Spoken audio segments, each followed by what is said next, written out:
بسم اللہ الرحمن الرحیم۔ یہ کسی بھائی صاحب نے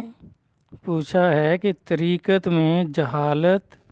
اور حماقت کیا ہے؟ دیکھیں، عام زبان میں تو جہالت یا جاہل ان پڑھ لوگوں کو کہتے ہیں،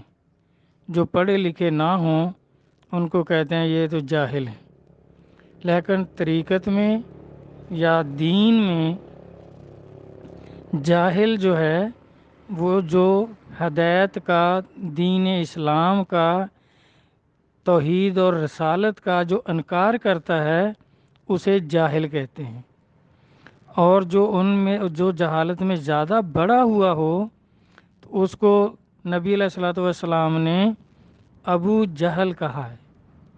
آپ نے فرمایا اس کو کہ یہ تو جاہلوں کا باپ ہے،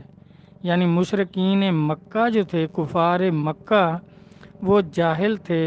انہوں نے ہدایت قبول نہیں کی، دین کی مخالفت کی، تو یہ ان کا سردار تھا۔ تو اس لیے آپ نے فرمایا کہ یہ تو وہ جو جاہل ہیں، جو ہدایت قبول نہیں کرتے، یہ ان کا بھی باپ ہے، یعنی سب سے بے دینی میں بڑا ہوا ہے، توحید اور رسالت کے انکار میں سب سے بڑا ہوا ہے، سب سے زیادہ جاہل ہے۔ تو اس طرح یہ جہالت تو کہتے ہیں کفر کو، جو ہدایت کو قبول ہی نہ کرے اسے جاہل کہتے ہیں، اور جو ان کا سردار ہو اسے ابو جہل کہتے ہیں۔ اور حماقت جو ہے یہ بے وقوفی کے معنوں میں بھی آتی ہے، یہ بے دینی کے معنوں میں نہیں آتی۔ یعنی ایک آدمی ہدایت تو قبول کرتا ہے، مسلمان ہو جاتا ہے، کلمہ پڑھ لیتا ہے، لیکن اپنی آخرت کا فکر نہیں کرتا، ایسے اعمال نہیں کرتا جس سے اس کی بخشش ہو جائے گی اور نار جہنم سے نجات ہو جائے گی، ایسے کام نہیں کرتا، تو اس کو احمق کہتے ہیں، بیوقوف کہتے ہیں، کہ اسے یہ شعور نہیں، عقل نہیں کہ وہ اپنی عاقبت جو ہے اس کو سنوار لے۔ تو اس کی تشریح میں مولانا روم صاحب نے ایک حکایت لکھی ہے کہ ایک بادشاہ اپنے سپاہیوں کے ساتھ جا رہا تھا، تو راستے میں اس نے دیکھا کہ ایک اللہ کے ولی بزرگ بیٹھے ہیں، تو اپنے سپاہیوں سے کہنے لگا کہ چلو ان سے ذرا مذاق کرتے ہیں۔ تو اب سپاہیوں نے کہا جی جیسے آپ کی مرضی۔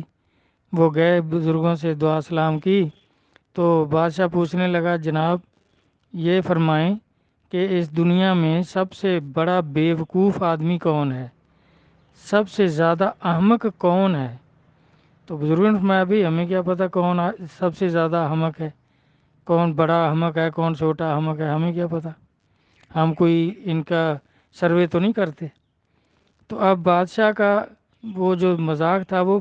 چلا نہیں، تو کیونکہ اس کا تو خیال تھا کہ وہ کہیں گے کہ فلاں آدمی سب سے زیادہ بیوقوف ہے، تو ہم کہیں گے جی اس سے زیادہ تو فلاں بیوقوف ہے۔ تو اس طرح جب وہ بات ہی ختم ہو گئی تو بادشاہ نے کہا جی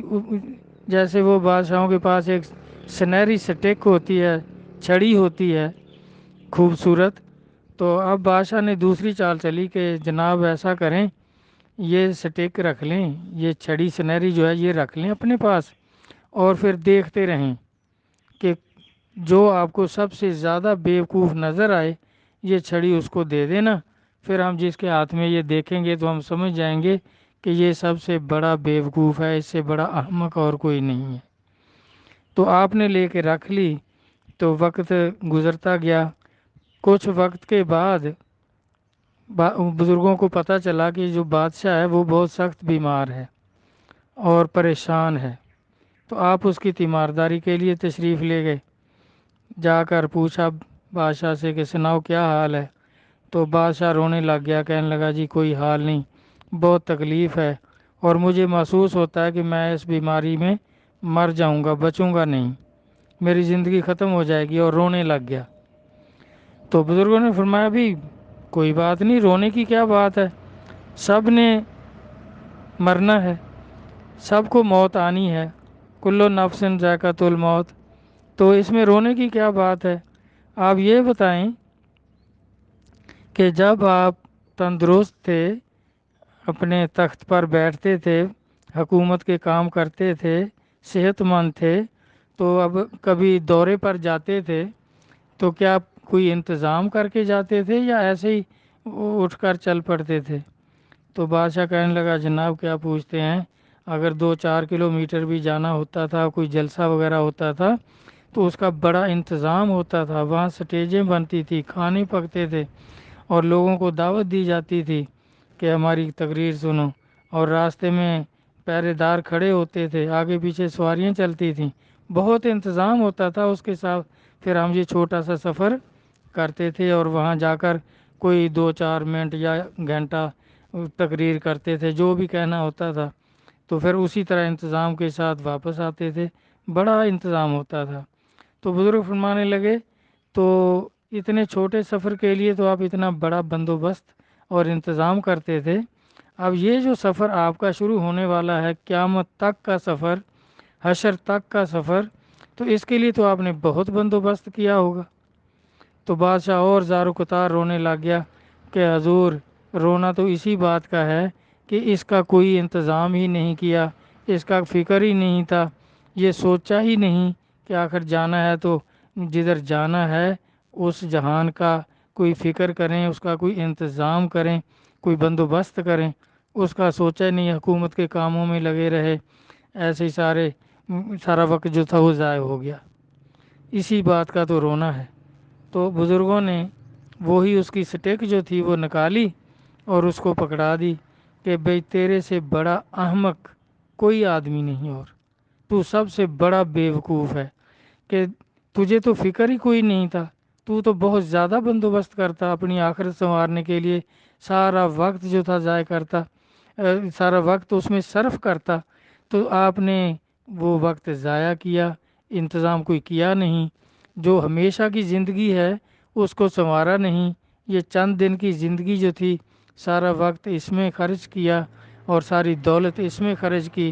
اور جو ہمیشہ کی زندگی ہے اس کے لیے کچھ نہیں کیا، تو یہ سب سے بڑا جو بیوقوف آدمی ہے وہ آپ ہیں۔ تو وہ چھڑی اس کو تھما دی۔ تو اس طرح بھائی اب بھی جو آدمی آخرت کا فکر نہیں کرتا،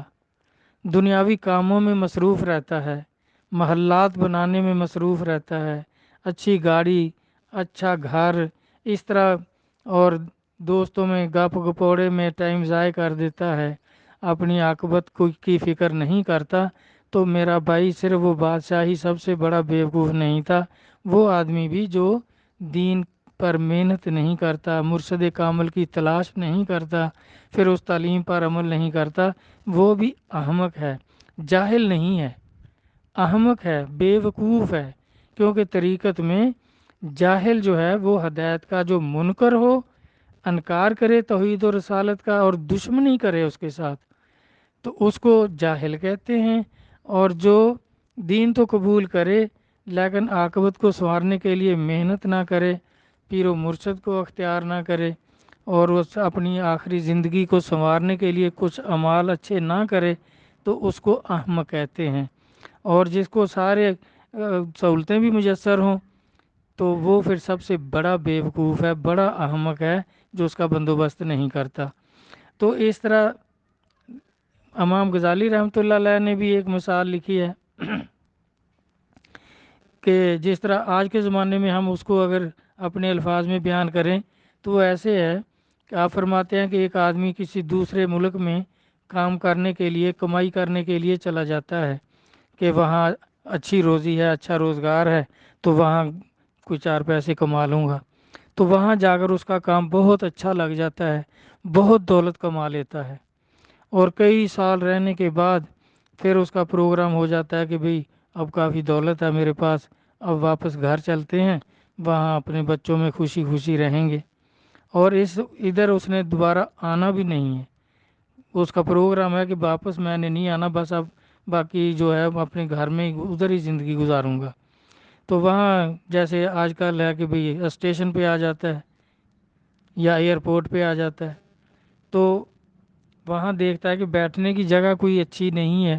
تو وہاں اب پیسہ اس کے پاس ہے تو بیٹھنے کے لیے بہت اچھی جگہ بنا لیتا ہے، بیڈ وغیرہ لگوا لیتا ہے، پھر پینے کے لیے پانی گیزر وغیرہ اور ایسا اچھا ٹھنڈا پانی اس کا بندوبست کرتا ہے، پھر کھانے پینے کا کرتا ہے، پھر جگہ کا کرتا ہے۔ اس طرح جو پیسہ ہے اس کے پاس وہ سارا ادھر ہی اسٹیشن پر ہی خرچ کر لیتا ہے، اور سب چیزیں اس کو میسر ہو جاتی ہیں، بیٹھنے کی جگہ، کھانا پینا اور ہر سہولت ادھر وہ تیار کر لیتا ہے، اور پیسے جو تھے اس کے سارے رقم ساری خرچ ہو جاتی ہے۔ جب سب کچھ تیار ہو جاتا ہے تو ٹرین آ جاتی ہے،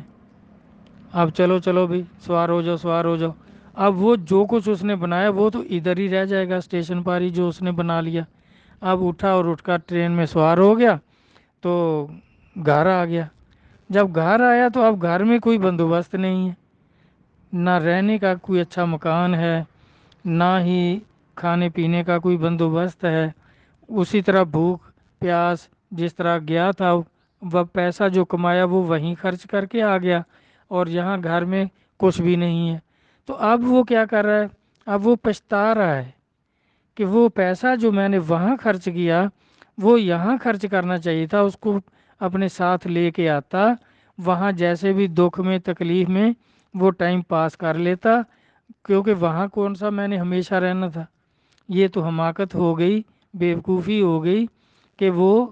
پیسہ ادھر ہی خرچ ہو گیا، جبکہ ادھر خرچ کرنا چاہیے تھا جہاں میں نے ہمیشہ رہنا ہے۔ تو آپ فرماتے ہیں کہ بالکل اسی طرح جو آدمی دنیا میں مصروف رہتا ہے، جو کماتا ہے ادھر ہی خرچ کرتا ہے، آگے نہیں بھیجتا، اپنی آخرت کے لیے اس کو خرچ نہیں کرتا، تو وہ بھی پھر نبی صلی اللہ علیہ وسلم کے فرمان کے مطابق کہ دوزخ میں سب سے بڑا عذاب جو ہوگا وہ پچھتاوے کا ہوگا۔ وہ پچھتائے گا آدمی کہ میں نے کرنا کیا تھا اور کیا کر کے آ گیا ہوں۔ جو کچھ وہاں خرچ کیا وہ دولت جو تھی وہ اپنی عاقبت سنوارنے کے لیے خرچ کرتا، اللہ کی راہ میں خرچ کرتا، اپنے بچوں پہ آ کے خرچ کرتا، تو وہاں ہی مسافر خانے میں خرچ کر دی، اب ادھر وہاں جانا بھی نہیں ہے دوبارہ۔ تو اس طرح آپ حماقت کی تعریف اس طرح کرتے ہیں کہ وہ بھی بڑا احمق ہے آدمی جو آخرت کا فکر نہیں کرتا، جو کماتا ہے ادھر ہی خرچ کر لیتا ہے، اپنی آخرت سنوارنے کے لیے کچھ نہیں کرتا، تو وہ بھی بڑا احمق ہے، سب سے بڑا بے وقوف ہے، اپنی حماقت کی وجہ سے اپنی دولت ضائع کر لیتا ہے۔ جیسے باہو سلطان صاحب بھی فرماتے ہیں کہ مٹھے دونوں جہانوں باہو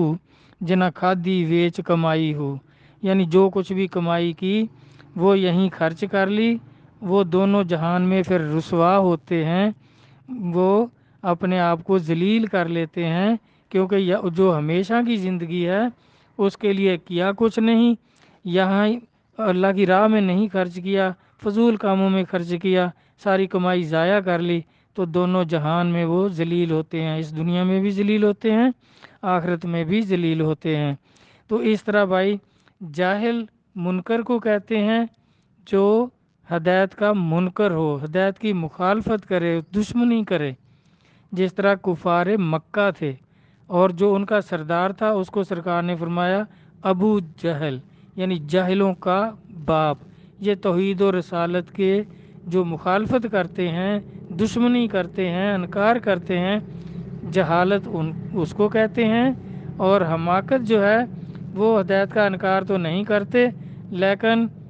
کلمہ پڑھ کر اس کا حق ادا نہیں کرتے،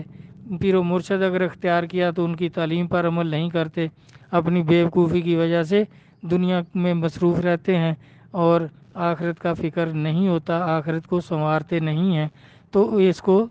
حماقت کہتے ہیں۔ طریقت کی روح سے یہ میں نے اس کی تشریح کر دی ہے، اگر کسی کا اس میں کوئی اور الجھن رہ گئی ہو تو پھر وہ دوبارہ سوال بھیج دے، انشاءاللہ پھر عرض کر دوں گا۔ تو اللہ تبارک تعالیٰ بزرگان دین کے قول و فعل کو سمجھنے کی، دیکھنے کی توفیق عطا فرمائیں، آمین۔ اللہ حافظ۔